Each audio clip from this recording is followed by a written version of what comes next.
How's everybody doing? Wanted to share that with you. This is a 2018 Deluxe. It was last year Kansas City was in operation. That plant closed the year this bike was built. Harley Davidson has discontinued this model. This was something I aspired to when I was a young man. Had the windscreen, passing lamps. I've got the bags and everything else for it, quick detachable. But Harley Davidson has discontinued this bike. This was the traditional Fonzie old school bike, and I don't know what they have in the lineup now. I know they slap some bags with tassels and fancy seats and some custom paint and a tinted windscreen on a bike, and they sell it as a, what is it, a Hydroglide now? I'm sure that's an expensive limited edition bike. I think that's the wrong approach for Harley Davidson. Just turning off this model in particular, it shows a particular lack of awareness of what's happening. Now, in Southern California, the Vicla is a very popular style of motorcycle. What I'm proposing is a completely different approach for Harley Davidson. The first model I'm going to propose is a Vicla. This bike will be built to order. The machine in front of you, it has a Star Racing 3030 cam that was gifted to me. I was looking for a cam, and a man at work gave me the cam. I did email George Bryce. He assured me it'll work with the stock exhaust. Again, I wanted the bike to be optimized, but I don't need a lot of attention when I'm cruising the back roads, rolling into campsites at 2 or 3 in the morning and rolling out at 5. But I think if a man wants to buy a motorcycle, he should not have to buy it, then replace brand new parts. I feel we could introduce a Vicla. You could order what you wanted on the bike. If you wanted the S&S plate, the pump, the cam, the lifters, whatever you want, that should be coming in the first time at that price point. You should get the bike you want when you order it. I have a lot more views I want to express on another entirely new concept for Harley Davidson, but the first one is introduce a product called the Vicla. It would be a customizable bike. You would order it the way you wanted it.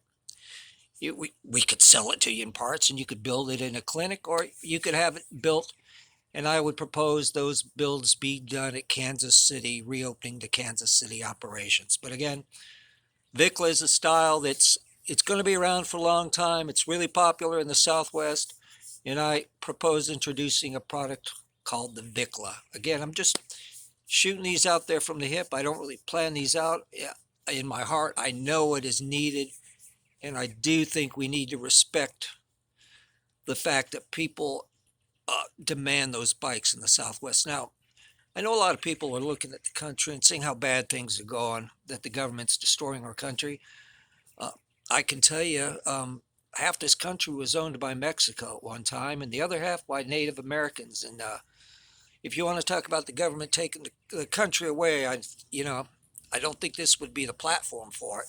But I do know that once everybody's on a motorcycle, nobody cares if you're black, white, red, brown, yellow, green hair. Nobody gives a shit. We all just want to ride, and that's one of the nice things about the community. Again, the gentleman gave me a cam in that bike. Oh, the heartbeat of that machine is from the hospitality and generosity of a fellow rider. So, again, first change I propose is the Vicla brand of motorcycles. If you want it with a 20, 30, whatever inch front tire, if you want it with that front end, it will be made to order. Now, regarding the guts and the cams and everything else, we would provide some type of simulation so you could understand the geometry, how that bike is going to behave. If it's just a simulation, just to give you a better understanding of what you're building so that it's rideable as well. Again, I think that's the first step, is to reintroduce this style of motorcycle, make it built to order, customizable. You shouldn't have to buy a new bike and replace brand new parts with aftermarket parts. That's inexcusable, and we're going to correct that. But again, just putting this out there, I think the next product that I bring up is going to turn some heads. This one is to address the community of Latinos.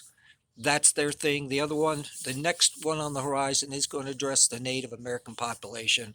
And I intend to introduce manufacturing into the Native American reservations all over the country. I've been all over the country, and I tell you what, when you talk about devastation, I think it's time to start making good on some of the damage we've done as a society. So the next round, we're going to be focusing on a completely new product line, and we're going to try to introduce manufacturing into the tribes, or whatever the original inhabitants of this country call themselves at this point. Shooting from the hip here, out of my comfort zone, heart's in it, and I hope you stay with me. Thank you.